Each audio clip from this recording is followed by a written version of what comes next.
Good morning. आजपासून आपण शिष्यवृत्तीची तयारी चालू करत आहोत. यापूर्वी पण आपण नवनीतमधील गणित सर्व पूर्ण केलेले आहे. आता प्रत्यक्ष बोर्ड म्हणजे परिषदेच्या फायनल परीक्षेला आलेल्या गणिताच्या प्रश्नपत्रिका आहेत त्या आज आपण सोडवणार आहोत. बघा 2017ची प्रश्नपत्रिका. आपण सुरुवातीला गणिताच्या प्रश्नपत्रिका संपवूया आणि त्यानंतर बुद्धिमत्ताच्या घेऊया. आता पहिलाच प्रश्न पहा. वर्गमुळात x चा घातांक 3/5 गुणिले वर्गमुळात x चा घातांक 2/5 अधिक 2 वर्गमुळात x ह्या अंशामध्ये आहे आणि छेदामध्ये 2 वर्गमुळात x चा घातांक 2/3 गुणिले वर्गमुळात x चा घातांक 1/3 अधिक वर्गमुळात x ह्या बैजिक राशीची आपल्याला किंमत काढायची आहे. आता तुम्हाला सर्वांना हा नियम घातांकाचा माहित आहे. कोणता? a चा m गुणिले a चा n. काय नियम आहे? पाया समान आहे आणि घातांक भिन्न आहे. मग घातांक काय येणार? m आणि n ची काय होणार? बेरीज. झाला ना हा नियम? मग आपण हा नियम या ठिकाणी वापरणार आहोत. आता इथे बघा, हा पाया आहे आणि हा पाया आहे. मग हा पाया मी कॉमन घेतला. पाया काय घेतला? कॉमन.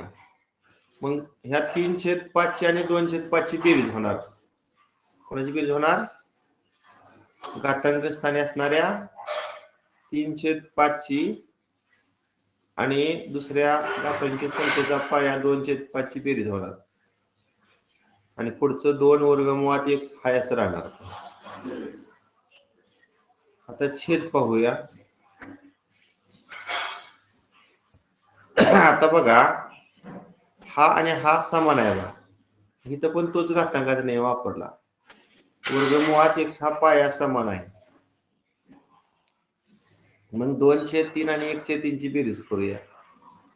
2/3 अधिक 1/3 अशी बेरीज होणार. त्याच्या जोडीला प्लस वर्गमुळात x हाय असं लिहूया.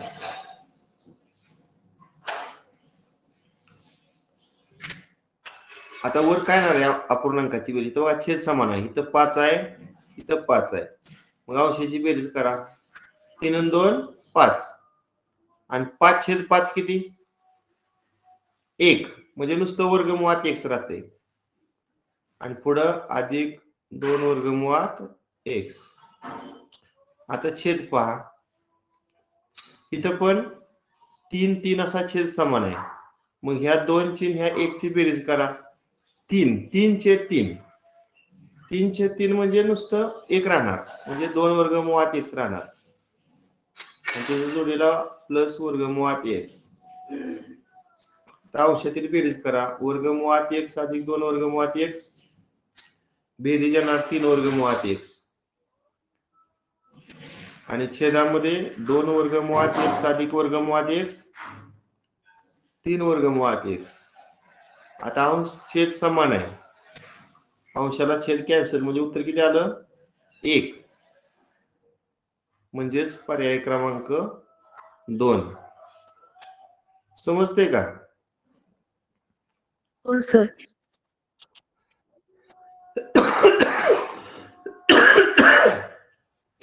आता संख्या रेषेवर m बिंदूचा निर्देशक 2/3 आहे. समजा मी ही तुम्हाला संख्या रेषा दाखवली. समजा इथं वर m बिंदू आहे आणि त्याचा निर्देशक किती दिला आहे? 2/3. आता m आणि n या दोन बिंदूतील अंतर 3 आहे. समजा n बिंदू m च्या उजव्या बाजूला आहे, समजा इथं आहे, किंवा काही वेळा n हा बिंदू m च्या डावीकडे सुद्धा येऊ शकतो. पहा, समजा इकडे कुठेतरी आहे, म्हणजे उजवीकडे असेल तर त्याचं निर्देशक वेगळा असणार आहे आणि n हा m च्या डावीकडे असेल तर त्याचा निर्देशक वेगळा असणार आहे. त्यामुळं इथे n चं निर्देशकाच्या 2 किमती येणार. आता लक्षात ठेवा, उजवीकडच्या n चा निर्देशक जर तुम्हाला काढायचा असेल तर त्या m च्या निर्देशकामध्ये 3 काय करावं लागेल? मिळवावं लागेल. मग मी 2/3 मध्ये 3 ऍड करतो. करा तिरकस गुणाकार. बे एक बे, दुसरा तिरकस गुणाकार 3 त्रिक 9 आणि छेदाचा गुणाकार 3 एके 3. अंशातील बेरीज 11 आणि छेदामध्ये 3. हे पहिलं उत्तर आलं 11/3. बघा इथं पर्याय क्रमांक 2 मध्ये आहे. आणि दुसरं काढताना म्हणजे डावीकडे जर n बिंदू असेल तर त्या m च्या निर्देशकातून डिस्टन्स मायनस करायचं म्हणजे 3 वजा करायचं. तिरकस गुणाकार 2 एके 2 वजा 3 त्रिक 9 आणि छेदामध्ये 3 एके 3. अंश किती येणार? 7तून 9तून 2 गेल्यावर 7 मोठ्या संख्येचे आणि छेदामध्ये 3 वजा 7/3. पर्याय क्रमांक 1.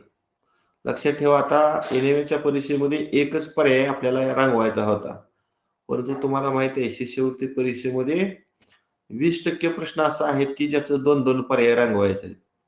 तिथं सूचना दिली असते तुम्हाला 2 अचूक पर्याय निवडा. अशा वेळेस आपल्याला 2 अचूक पर्याय निवडणं अपेक्षित आहे. हा चला पुढचा प्रश्न. एका शाळेतील इयत्ता 8वीच्या वर्गाच्या बी तुकडीतील मुलींची संख्या मुलग्यांच्या संख्येच्या तिपटीपेक्षा 20 न कमी आहे. त्या तुकडीतील मुलांची एकूण संख्या 68 असेल तर मुलींची संख्या किती?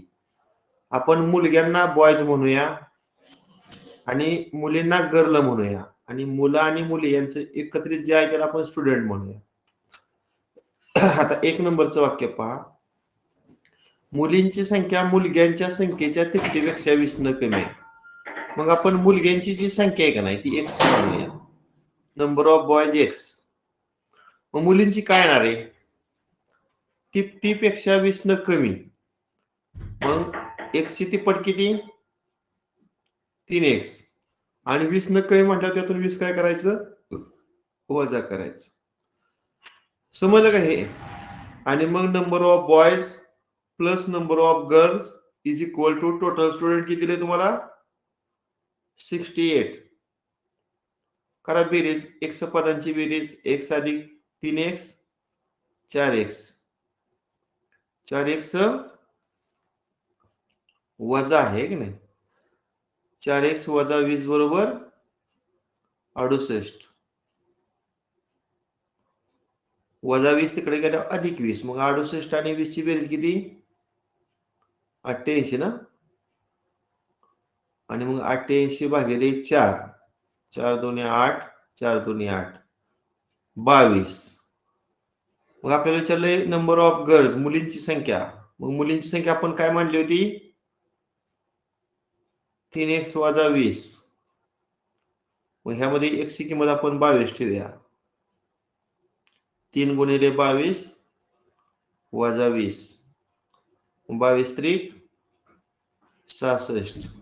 66 मधून 20 वजा करा 46. मग 46 पर्याय आहे का बघा? आहे. पर्याय क्रमांक 4. समजतंय का? हॅलो.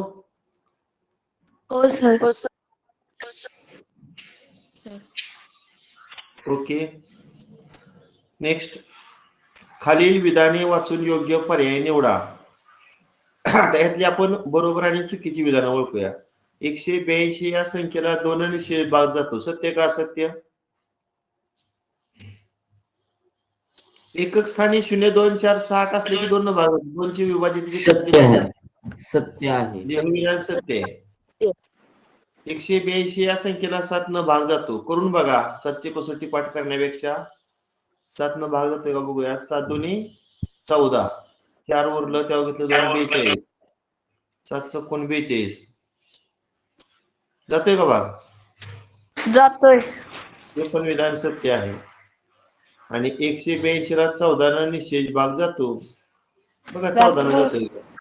2 न 7 न गेल्यावर 14 न जातोच. जातोय. जातोय. 14 1 14 4 2 42 आणि 14 त्रिक 42. म्हणजे अ ब क बरोबर कुठला पर्याय येणार मग? पर्याय क्रमांक 4. पर्याय क्रमांक 4 बरोबर. पुढं वर्गमुळात 1.96 अधिक वर्गमुळात 2.25 अधिक वर्गमुळात 2.89 छेद वर्गमुळात 0.00 2116. सांगा 196 च वर्गमूळ किती रे? 196 कोणाचा वर्ग आहे? 1.4. हा बरोबर आहे. इथं दशांश नंतर 2 अंक आहेत म्हणजे वर्गमुळात दशांश नंतर एकच अंक असणार. 1.4 आलं वर्गमूळ. आता 225 कोणाचा वर्ग आहे? 1.15. इथं दशांश नंतर 2 अंक आहेत म्हणजे वर्गमुळात दशांश नंतर एकच अंक. 289 कोणाचा वर्ग आहे? 17. इथं दशांश नंतर 2 अंक आहेत म्हणजे इथं एकच येणार. आता छेद पाहूया. आता 2116 हा कोणाचा वर्ग आहे? साधारणतः अशा वेळेस काय करायचं? 40चा वर्ग किती रे? 40चा 1600.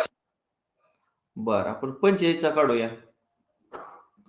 5चा वर्ग 25 आणि 4 पंचे 20 म्हणजे 2025 पेक्षा 2116 मोठा आहे. मग त्या पुढचा आपण 46 घेऊया. कारण हा 6 6 36 चला 3 4 7 24 24 2 48 आणि 3 51 चला 5 आणि 4 चौक 16 आणि 5 21 बरोबर आहे. म्हणजे 2116 च वर्गमूळ 46. फक्त दशांश नंतर इथं 6 अंक आहेत पहा. दशांश नंतर 6 अंक आहेत. म्हणजे 6च्या निमित्त 3 अंक असलं पाहिजेत वर्गमूळ दशांश नंतर. 3 अंक म्हणजे 0.046 आलं. आता वरची बेरीज करूया. 4 आणि 5 9 आणि 7 9 10 16 चला 1 1 आणि 1 2 3 4 4.6 बेरीज झाली अंशातील आणि छेदामध्ये किती 0.046. आता वर आपण 2 झिरो ऍड करूया. आता वर हजारानं गुणूया 4700 येणार आणि खाली पण हजारानं गुणूया 3.9 वेगळं म्हणजे 46 येणार. मग 46 1 46 आणि वरचं 2 झिरो 100 आलं आणि 100 म्हणजे पर्याय पहा 10चा काय आहे वर्ग आहे. दुसरं घातांक. याचं उत्तर पर्याय क्रमांक 1.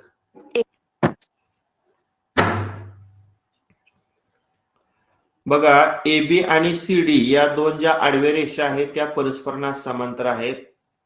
PR ही छेदिका आहे. आता मला सांगा आपल्याला विचारलंय काय कोण PTR चं माप. PTR कुठे आहे बघा. PTR म्हणजे हा कोण विचारलाय बघा हा. एक लक्षात ठेवायचं असं गणित आलं का नाही की हा PT काय आहे कोन दुभाजक आहे. त्यामुळं हा कोन समान झाला. ह्या दोन कोणांना मी X मानतो. पुन्हा हा RT पण कोन दुभाजक असल्यामुळे हा कोन समान झाला. त्या समान कोणांना मी Y मानतो. आता मला सांगा हा कोन पूर्ण किती झाला रे मोठा x अधिक x 2x आणि हा पूर्ण मोठा कोन किती आला y अधिक y 2y. मग ते 2x आणि 2y हे कसल्या प्रकारचे कोन आहेत?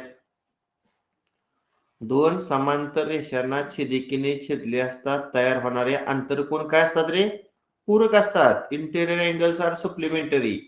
म्हणजे त्या 2x आणि 2y ची बेरीज किती येणार 180.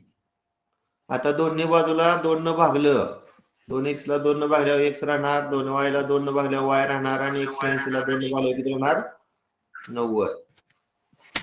बघा आता मला सांगा जर तुम्ही त्रिकोण PTR विचारात घेतला PTR तर त्याचा पहिला कोन किती आहे रे हा PTR चा x. पुन्हा त्या PTR चा हा कोन किती आहे PRT आपण y मानलाय. आणि तिसऱ्या कोन जो काढायचा आहे त्याचं नाव काय PTR. आणि ह्या तिन्ही कोणांची बेरीज किती असणार 180. त्यात x आणि y ची बेरीज आपली 90 आली. बघ वर आपण काढली आहे की नाही हवा इथं. मग 90 अधिक अँगल PTR बरोबर किती येणार मग 180 डिग्री. आता 90 तिकडे गेल्या वजा होणार. मग 180 तून 90 मायनस करा किती येणार 180 वजा 90 90. 90 येणार. सर म्हणून याचं उत्तर पर्याय क्रमांक दिसत नाही 4. दिसत नाही स्क्रीन? नाही सर दिसते सर. दिसते सर. सर लिव्ह व्हा आणि पुन्हा जॉईन व्हा ज्यांना दिसत नाही त्यांनी. हा पुढं साखरेचा दर 25% न वाढला त्यामुळं खप 25% न कमी झाला तर शेकडा नफा किंवा शेकडा तोटा किती झाला. आता लक्षात ठेवा, आता सुरुवातीला आपण काय करूया, साखरेचं काय घेऊया, खप घेऊया आणि पुन्हा दर घेऊया आणि ह्या दोघाचा गुणाकार केला की आपल्याला उत्पन्न मिळणार आहे. आपण असं करूया, अशा गणितामध्ये समजा 100 किलो साखर खपलीत आणि दर आपण 100च घेऊया. मग 100 किलो साखर समजा खपली आणि 100 रुपये दर होता, मग 100 आणि 100चा गुणाकार किती येणार आहे? 10,000 10,000. आता साखरेचा दर 25% न वाढला म्हणजे मूळचा दर आपण 100 मानला का नाही, तर त्यात 25 न वाढ होणार म्हणजे दर नवीन किती होणार? 125. आणि खप 15% न कमी झाला म्हणजे 100तून 15 इथं वजा करावं लागणार. खप किती झाला मग? 85. हा, आता या दोन संख्यांचा गुणाकार पहा किती येतोय. 10,625 बरोबर, 10,625. आता मूळ उत्पन्नापेक्षा नवीन उत्पन्न वाढलं पहा. वाढलं म्हणजे या ठिकाणी काय होणार आहे? नफा होणार आहे. मग नफा किती होणार? 10,625 मधून 10,000 वजा करा, 625. पण आपल्याला विचारलाय तो काय विचारलाय? शेकडा नफा विचारलाय का नाही? मग शेकडा नफा काढायचं सूत्र काय रे? इथं या ठिकाणी नफा भागिले मूळ उत्पन्न देतो. नफा भागिले मूळ उत्पन्न गुणिले 100. आता नफा किती आला आपला? 625. मूळ उत्पन्न आपण किती घेतलं होतं? 10,000 आणि पुढे गुणिले 100. आता या 2 झिरोला हे 2 झिरो कट, अंशामध्ये 625 आणि छेदामध्ये 100 किती भागाकार? 2 दशांश डावीकडं 6.25 आहे का हे उत्तर? 6.25% नफा. पर्याय क्रमांक 2. पर्याय क्रमांक 2 नेक्स्ट, ए चा x घातांक त्याचा y वजा z गुणिले ए चा y घातांक त्याचा z वजा x गुणिले ए चा z घातांक त्याचा x वजा y. आता इथं कोणता घातांकाचा नियम वापरायचा सांगा? ए चा m आणि कंसाचा n. बरोबर आहे, घातांकांचा काय होणार? गुणाकार. अगदी याच पद्धतीने यानं याला गुणूया. सांगा काय येईल? x गुणिले y xy x गुणिले z xz. आता पुढं ह्यानं ह्याला गुणूया. y गुणिले z yz. y न x ला गुणलं yx किंवा xy लिहूया. नेक्स्ट, आता पुन्हा ह्या z ने ह्या दोघाला गुणूया. z गुणिले x zx किंवा xz वजा z गुणिले y zy किंवा yz. आता इथं कोणता नियम वापरायचा सांगा? ए चा m गुणिले ए चा n बरोबर ए चा m प्लस n. मग वरच्यांची बेरीज करा म्हणजे पहिला घातांक xy वजा xz प्लस yz वजा xy plus xz minus yz. आता कॅन्सल काय होते पहा, वजा xz ला अधिक xz कॅन्सल, अधिक xy ला वजा xy कॅन्सल, अधिक yz ला वजा yz कॅन्सल. म्हणजे अंशात एक झिरो राहिलं, घातांक स्थानी झिरो राहिलं. मग ए चा झिरोची किंमत किती असते रे घातांकाच्या नियमानुसार? 1. एक. एक असते. एक असती. हा, म्हणून याचं उत्तर पर्याय क्रमांक 3. 3. पुढचा प्रश्न, एका वस्तूची किंमत 20% वाढली, काही दिवसांनी पुन्हा 20% कमी झाली, तर शेवटची किंमत मूळ किमतीपेक्षा कमी होईल का जास्त, आणि कितीनं? असं गणित असलं का नाही की त्या वस्तूची मूळची जी किंमत आहे ती 100 मानायची. आता मला सांगा, 100 रुपये किंमत असणारी वस्तू 20% वाढली, 20% वाढल्या म्हणल्यावर 100चा किती टक्के करू रे? 120. 20% वाढल्यावर 120. हा 120% करायचं. पहा किती टक्के करायचं? 120%. 100त 20 मिळवायचं. मग ह्या 2 झिरोला हे 2 झिरो गेलं, किती येणार नवीन किंमत? 120. काही दिवसांनी पुन्हा 20% कमी झाली. आता 120चा किती टक्के करू सांगा? 20% कमी झाली या, म्हणजे 100 20 वजा करायचं, म्हणजे किती टक्के करू? 80%. आता या 2 झिरोला हे 2 झिरो कट, किती आली बऱ्याटी? 96 झालं. आता मूळची किंमत 100 होती आणि फायनलला व्हॅल्यू 96 झाली. मग किंमत कमी झाली का वाढली सांगा? कमी झाली. कमी झाली. आणि किती रुपयाने कमी झाली? 4ने. 4ने. 4 रुपयाने कमी, म्हणजे पर्याय क्रमांक 3. 3. पुढं, एका चौरसाचा कर्ण 7 सेमी तर त्याच्या बाजूची लांबी किती? मी तुम्हाला हे सूत्र बऱ्याच वेळा सांगितले. सांगा, चौरसाची बाजू आणि कर्ण याचं रिलेशन सूत्र काय आहे? चौरसाचा कर्ण बरोबर बाजू गुणिले वर्गमुळात 2. चौरसाची बाजू बरोबर 1/वर्गमुळात 2 गुणिले कर्ण, बरोबर आहे का? हो. हा, चौरसाची बाजू कर्णाच्या 1/वर्गमुळात 2 पट असते. मग आपण कर्णाची किंमत अंशात 7 टाकूया आणि छेदामध्ये वर्गमुळात 2 राहिले. हे उत्तर आहे फायनल.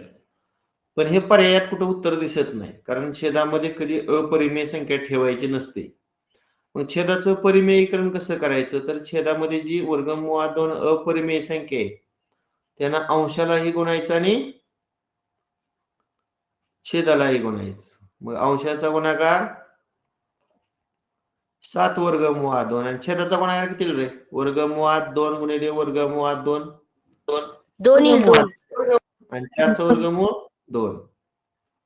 आणि मग 7 ला 2 न भागल्यावर किती येणार? 7च्या निम 3.5. 3.5 आणि त्याच्या जोडीला वर्गमुळात 2. बघा, आहे का हा पर्याय? पर्याय क्रमांक 2. पर्याय क्रमांक 2. पर्याय क्रमांक 2. पर्याय क्रमांक 2. नेक्स्ट, एका वृत्तचिती आकाराच्या पिंपाच्या तळाची त्रिज्या 14 सेमी आहे. त्यामध्ये पाणी आहे. त्या पाण्यात 14 सेमी लांब, 11 सेमी रुंद व 12 सेमी उंच असणारा धातूचा ठोकळा टाकला असता पिंपातील पाण्याची उंची कितीनं वाढेल? एक मी साधं वृत्तचिती आकार काढतो, सिलेंडर शेपचे एक भांड काढतो.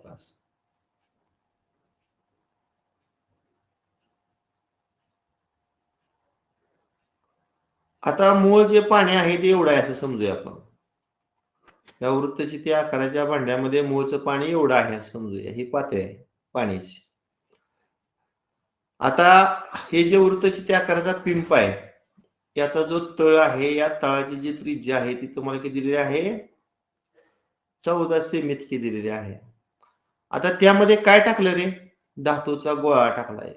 काय टाकला? असा धातूचा गोळा टाकला. मग धातूचा गोळा टाकल्यामुळे त्या पाण्याची पातळी काय झाली? वाढली. समजा इथपर्यंत पाणी आलं, पाण्याची पातळी काय झाली? वाढली. पहा,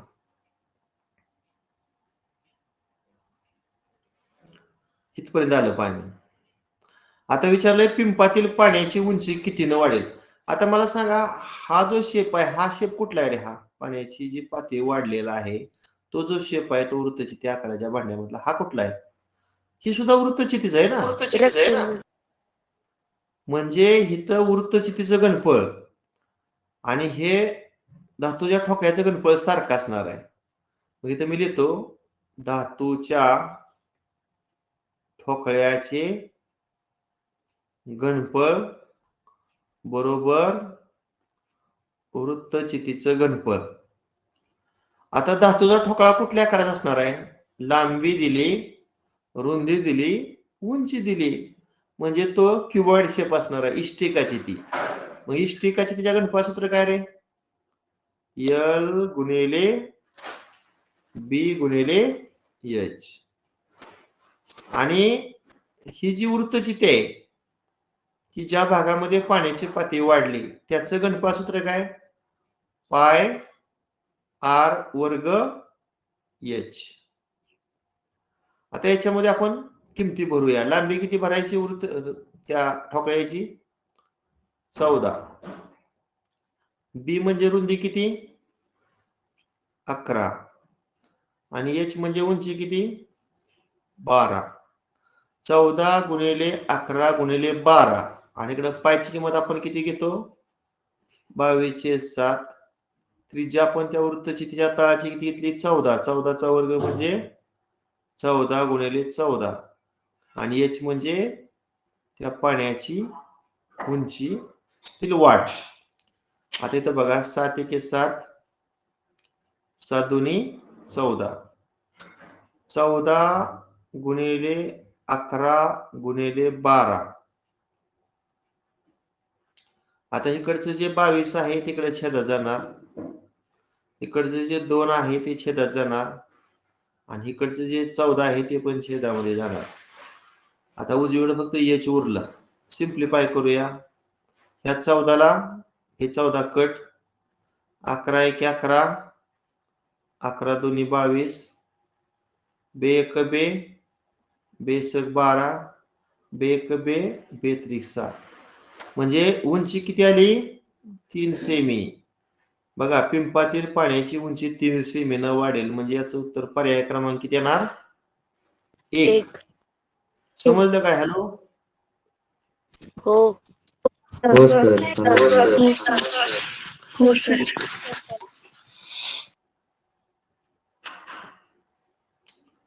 पुढचा प्रश्न आहे पहा. एका कोणाचा पूरक कोन व कोटी कोन. आता जो मूळचा जो कोन आहे तो आपण x मानूया. मग x चा पूरक कोन किती रे? 180 तून मूळचा कोन मायनस करावा लागणार ना. 180 वजा x. आणि कोटी कोन किती? कोटी कोन म्हणलं की 90 मधून वजा करायचा आणि पूरक कोन म्हणलं की 180 तून वजा करायचं. आणि हेच गुणोत्तर तुम्हाला किती दिलंय? 13/4. हे कळलं का समीकरण कसं तयार झालं? पूरक कोन म्हणले की 180 तून मूळचा कोन वजा करायचा आणि कोटी कोन म्हणलं की 90 मधून मूळचा कोन वजा करायचा. आणि त्या दोघांचा रेशो 13/4 दिलाय. करा तिरकस गुणाकार. 180 गुणिले 4 720. 4 गुणिले x 4x. आता 90 गुणिले 17 करा. सॉरी 13. 13 9 117 आणि त्याच्यावर 1 0 आणि 13 गुणिले x 13x. आता काय करूया? वजा 4x उजवीकडे आल्यावर अधिक 4x होईल. नाही ह्याला तिकडे नाही, उलट करूया. वजा 13x डावीकडे आल्यावर अधिक 13x, वरचं वजा 4x काय असं 1170. आता इकडचं 720 तिकडे गेल्यावर वजा 720. किती वजा किती बघा? 13 तून 4 गेल्यावर 9x. आता ही वजाबाकी करा. 7 तून 2 गेलं 5 आणि 11 तून 7 गेल्यावर किती? 4. मग x बरोबर 450 भागिले 9. 9 5 45 आणि 0 ला 0. किती आलं त्या कोणाचं माप?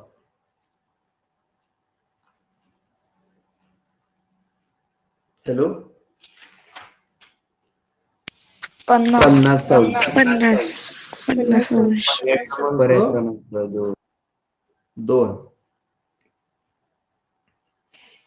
एका वर्तुळाच्या केंद्रीय कोनाचं माप 135 अंश. मी तर केंद्रीय कोन काढतो वाटल्यास.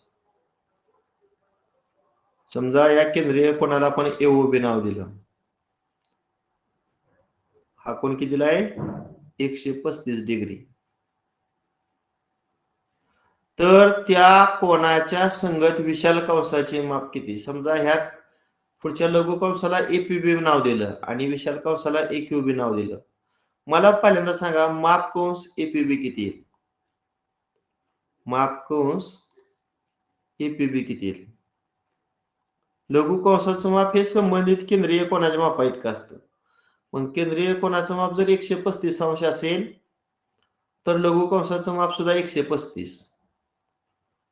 आता आपण विशाल कंसाचं माप काढूया. म्हणजे माप कंस एक्यूबी कसं काढायचं? विशाल कंसाचं माप 360 मधून संबंधित लघु कंसाचं माप वजा करायचं आहे ना. मग 360 मधून 135 वजा करा, किती येईल? 25. 225 आहे का पर्याय? पर्याय क्रमांक 4. पर्याय क्रमांक 4. एका मोटारीचा ताशी वेग 50 किलोमीटर असताना एका गावाहून दुसऱ्या गावाला पोहोचण्यास 6 तास लागतात. त्याच वाहनाने त्याच गावाला 4 तासात पोहोचण्यासाठी वाहनाचा वेग किती असावा? आता लक्षात ठेवा, हा आहे तो वेग आहे आणि हा आहे तो वेळ आहे. वेग आणि वेळ समचलन का व्यस्तचलन सांगा? वेग वाढला की वेळ कमी ना. वेग वाढला की वेळ काय लागतो? कमी लागतो. म्हणजे कुठलं चलन आहे? व्यस्तचलन. वेग आणि वेळ या दोन चलामध्ये व्यस्त चलन आहे. मग व्यस्त चलनामध्ये काय समान असतो रे? गुणाकार का भागाकार? गुणाकार. व्यस्त चलनामध्ये गुणाकार काय असतो? स्थिर असतो. सर पर्याय क्रमांक 4. हा बरोबर. वेग पहिल्या उदाहरणामध्ये 50 दिलाय आणि पहिल्या वाक्यामध्ये वेळ 6 तास दिलाय. हा झाला वेग आणि वेळ यांचा गुणाकार. आता शेवटच्या वाक्यामध्ये वेळ 4 दिलाय. वेळ किती दिलाय? 4 तास. आणि वेग काढायचे. समजा वेगाला आपण x म्हटलं. करूया आता हा गुणाकार. 50 आणि 6चा गुणाकार किती? 300. इकडचं जे पुढे 4 इकडे काय होणार? भागिले 4 7 28, 2 0 20, 4 5 20. 35. वाहनाचा वेग किती असणार? सॉरी 75. म्हणजे ताशी 75 किलोमीटर. पर्याय क्रमांक 4. Next question. एका दुकानदारानं 200 रुपये डझन या दरानं 50 डझन वह्या विकत घेतल्या. त्या सर्व वह्या 225 रुपये डझन दरानं विकल्या तर त्याला शेकडा नफा किती झाला? आता मला सांगा किती डझन वह्या घेतल्या होत्या रे?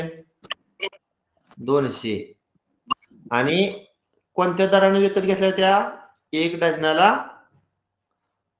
1 मिनिट 200 रुपये डझन हा दर आहे. आणि किती डझन घेतल्या होत्या? 50 डझन घेतल्या होत्या.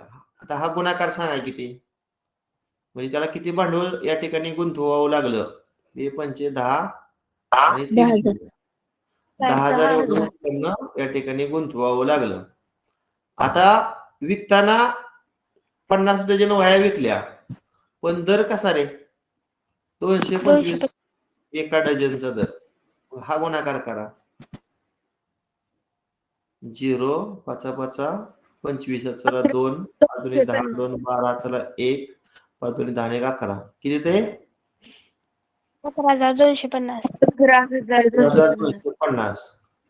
मग आपलं सूत्र काय आहे? नफा बरोबर विक्री किंमत वजा खरेदी किंमत. ही विक्री किंमत आहे आणि ही खरेदी किंमत आहे. करा वजा बाकी. 11,250 वजा 10,000 किती येणार? 1250. 1250 असा काय झाला नफा. आणि विचारलंय आपल्याला काय शेकडा नफा. सूत्र काय शेकडा नफ्याचं नफा भागिले खरेदी सर किंमत पर्याय क्रमांक 3. गुणिले 100. बर चेक करूया.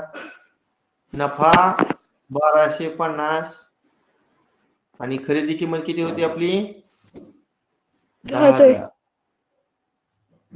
गुणिले 100. आता हे अंशातील 3 झिरो छेदातील 3 झिरोला कट म्हणजे अंशामध्ये 125 आणि छेदामध्ये 10 किती भागाकार 12.5.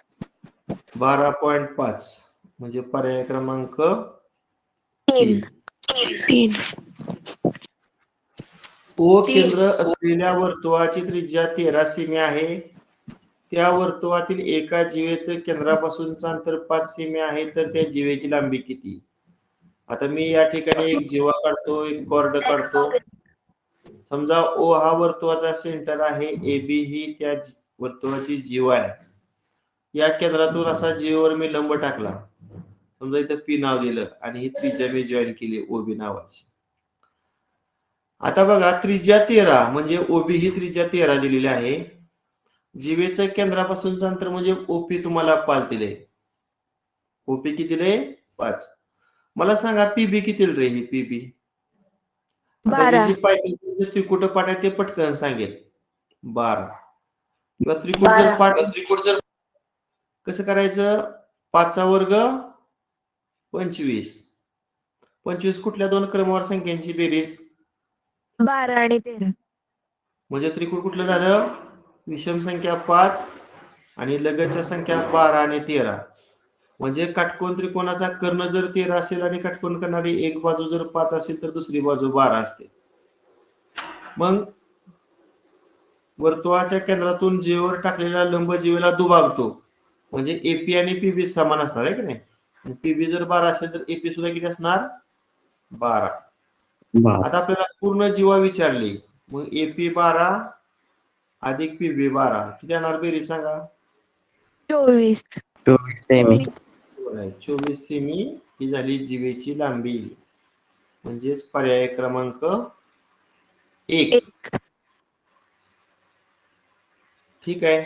अशा पद्धतीने आजच्या तासिकेला आपण या ठिकाणी 2017 ची जी शिष्यवृत्तीची प्रश्नपत्रिका आहे पेपर क्रमांक 1 मराठी व गणित यातील आज आपण 16 प्रश्न सोडवलेले आहेत.